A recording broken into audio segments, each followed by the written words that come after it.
So let's talk about the mean value theorem. What's the basic idea behind it? So let's say if we have a function, f of x. Now let's say it looks like this.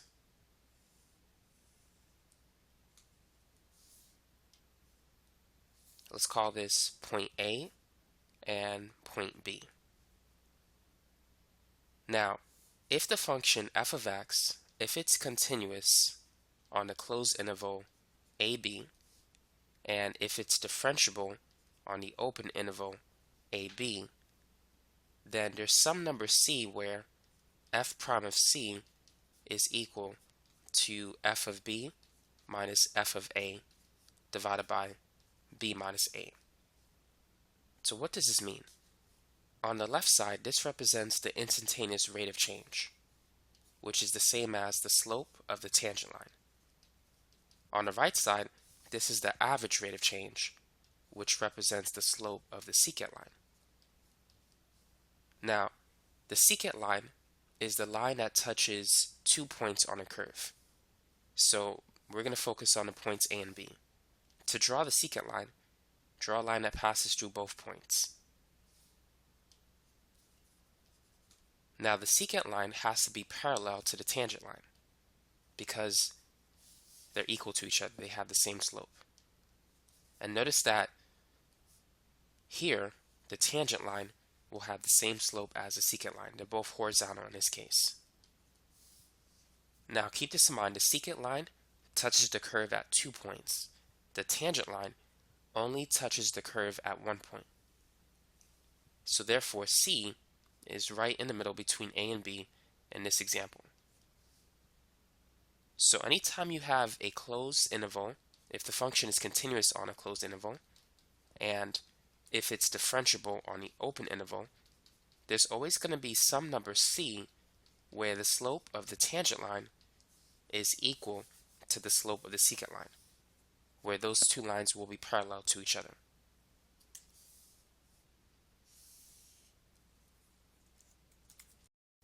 Now let's look at another graphical example.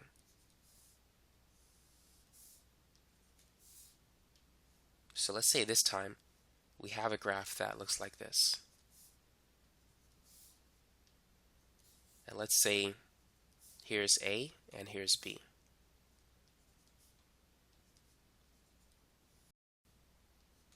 Now, is the function continuous on the closed interval AB? Yes, it is. There's no jumps, no discontinuities, no vertical asymptotes. Is it differentiable on the open interval AB? Yes, it is. There are no sharp turns in this graph. So therefore, we could say that the instantaneous rate of change at C will equal the average rate of change between A and B. So in other words, the tangent line is going to be parallel to the secant line. So the slopes of the tangent line and the secant line will be equal to each other. Now you've seen this equation in this form. The slope between 2 points is y2 minus y1 divided by x2 minus x1. And f of x is always equal to y. So this is x1 and x2. A and b are x values. Whereas f of b, that's going to be y2, and f of a is y1. So this is basically the slope between 2 points. That's where it comes from. Now let's draw the secant line. So the secant line, as you mentioned before, touches 2 points on the curve.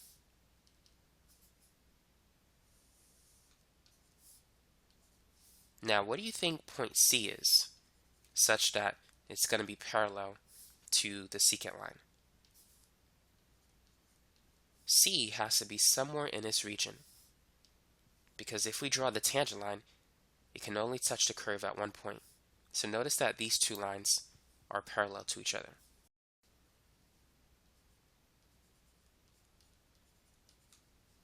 So that's what the mean value theorem helps us to do. It helps us to find some value c between A and B where the slope of the tangent line is equal to the slope of the secant line. So now let's work on some problems. So let's say that f of x is equal to x squared minus 4x plus 1 on the interval 1 to 5. So first, can we apply the mean value theorem to this function on this interval? Now the parent function x squared looks like this. It's basically a parabola. Now it's been shifted to the right, and so we could still see that for any parabola it's always going to be continuous everywhere and differentiable everywhere. There's no sharp turns in this graph and there's no discontinuities. So for any type of polynomial function, be it a cubic function, a quadratic function, a linear function, they're all continuous and differentiable. So the mean value theorem can be applied to those functions. So all we need to do now is apply this formula.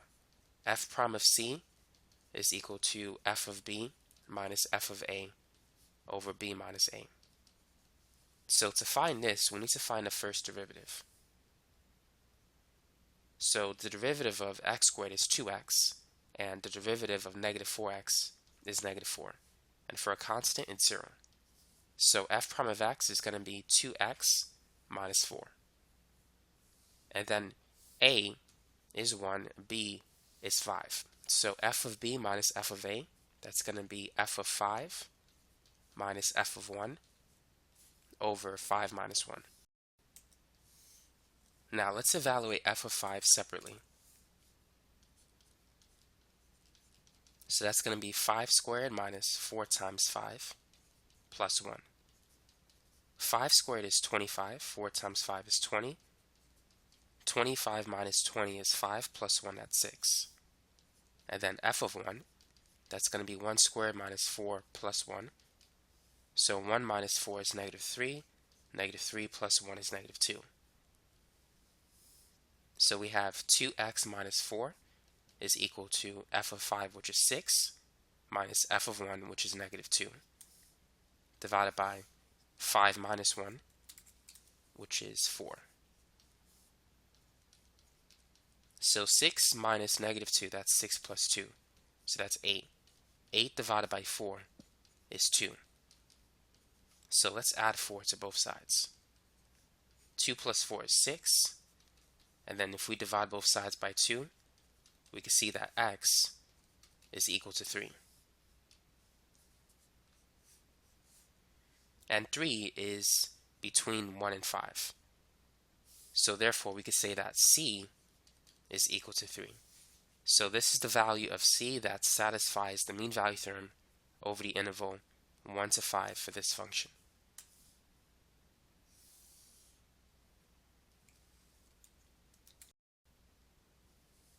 Now here's another example that we could work on. So let's say that f of x is x raised to the 2/3 over the interval 0 to 1. Can we apply the mean value theorem to this particular function? Well, let's find out. So let's start with a graph.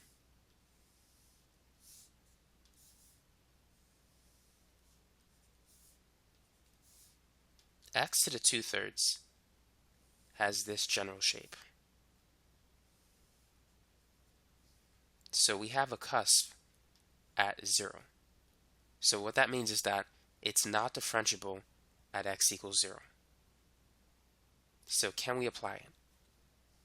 Well, to apply the mean value theorem, it has to be continuous on the closed interval a to b. So a is 0 and b is 1. Is it continuous from a and b? Yes, it is. There's no jumps, no holes, no infinite discontinuities, no vertical asymptotes. Is it differentiable on the interval ab? That is it differentiable between 0 and 1? Yes or no? Think about that one. So we said that it's not differentiable at x equals 0 because at x equals 0 we have a cusp. Now, is 0 included in this interval? No, it's not. 0 is included in the closed interval, but not on the open interval. This interval tells us that x is greater than 0 but less than 1, but doesn't include 0. So therefore, we can apply the mean value theorem because 0 is not included. So between 0 and 1, it is differentiable. It's not differentiable at exactly when x is 0.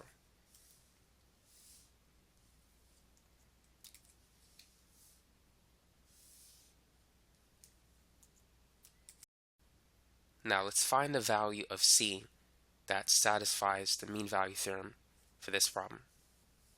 So let's start with this formula. F prime of c is equal to f of b minus f of a divided by b minus a.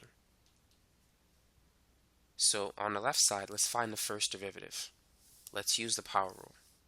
So it's going to be 2/3 x, and then 2/3 minus 1.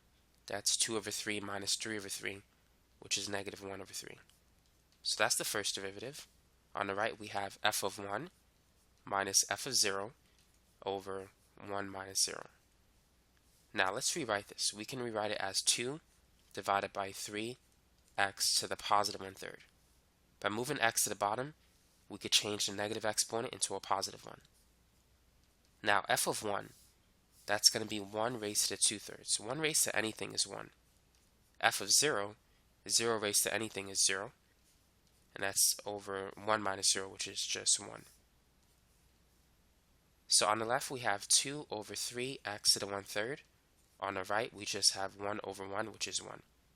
But I'm going to cross multiply. So 2 times 1 is 2. And then on the other side, we'll have 3x to the 1/3. So now let's divide both sides by 3. So 2/3 is equal to, I wrote x too soon. X to the 1/3 is the same as the cube root of x. Now to get rid of the cube root symbol, we need to cube both sides. 2 to the 3rd power is 8. 3 to the 3rd power, or 3 times 3 times 3, that's 27. So x is 8 divided by 27. And to get that as a decimal, that's approximately 0.296, which is between 0 and 1. And so that's the value of c that satisfies the mean value theorem for this problem.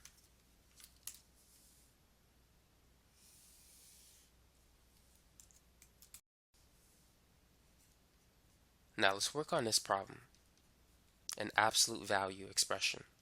Let's say if we have the absolute value of 4x minus 5 over the interval 0 to 2. Can we apply the mean value theorem to this particular function? Well, let's start with the parent function of the absolute value of x. So it has a slope of 1, and it looks like this.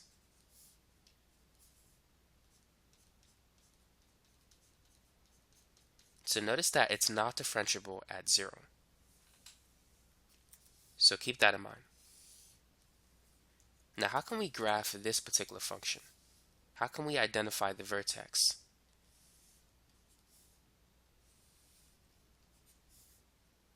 To identify the vertex, set the inside part equal to 0. And so if we add 5 to both sides and then divide by 4, the vertex is going to be 5 over 4, which is, as a decimal, 1.25. So let's say that's 1 and this is 2. So 1.25 will be in that region, and the slope is 4. So that's just a rough sketch for this particular graph. So is the function continuous on the closed interval AB? Yes, it is. There's no holes, no vertical asymptotes, no type of discontinuities. Is it differentiable on the open interval AB? That is it differentiable between 0 and 2? Now we have a sharp turn at x equals 1.25, so it's not differentiable there. And this point lies inside this interval. So therefore, it is not differentiable on the open interval AB. As a result, because the second condition wasn't met, we cannot apply the mean value theorem to this problem. And so there's nothing we can do here. All we could say is that it's not differentiable at x equals 5 over 4, or 1.25. And so the mean value theorem cannot be applied. Let's work on one more problem. So let's say that f of x is equal to the square root of x minus 4 over the interval 4 to 8. Can we apply the mean value theorem in this example? Well, let's start by drawing the graph. So let's start with the parent function. The square root of x looks like this. And so the square root of x minus 4 is going to be shifted 4 units to the right. So we have a graph that looks like that. So from 4 to 8, is the function continuous on the closed interval a to b? And the answer is yes. Is it differentiable on the open interval ab? Since there are no sharp turns, the answer is yes. So therefore, we can apply mean value theorem to this particular problem. So let's start with this equation. F prime of c is equal to f of b minus f of a divided by b minus a. So in this example, we can see that a is 4 and b is 8. So first, let's find the first derivative. We can rewrite it as x minus 4 raised to the 1/2. So it's going to be 1/2 x minus 4, and then 1/2 minus 1 is negative 1/2. And then the derivative of the inside function x minus 4 is 1. And that's equal to f of b minus f of a over b minus a. So now let's rewrite this expression. We're going to move this to the bottom to make the negative exponent positive. And so it's going to be 1 divided by 2 times x minus 4 raised to the 1/2. And that's going to equal f of 8, which is the square root of 8 minus 4, and then f of 4, which is the square root of 4 minus 4, and then 8 minus 4 is 4.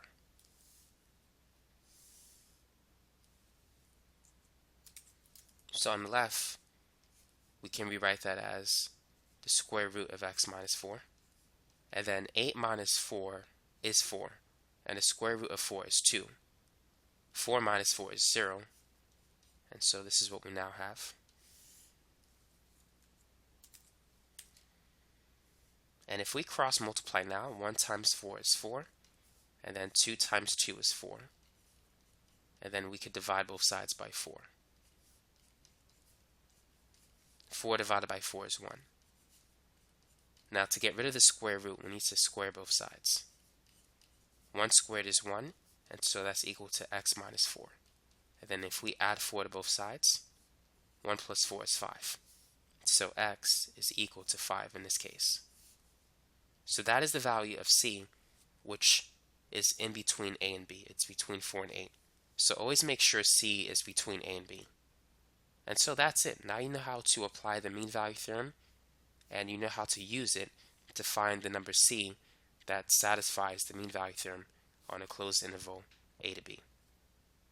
So remember, to apply the mean value theorem, it has to be continuous on the closed interval a to b, and it has to be differentiable on the open interval a to b. And if that's the case, then you need to find the value of c where the slope of the tangent line is equal to the slope of the secant line.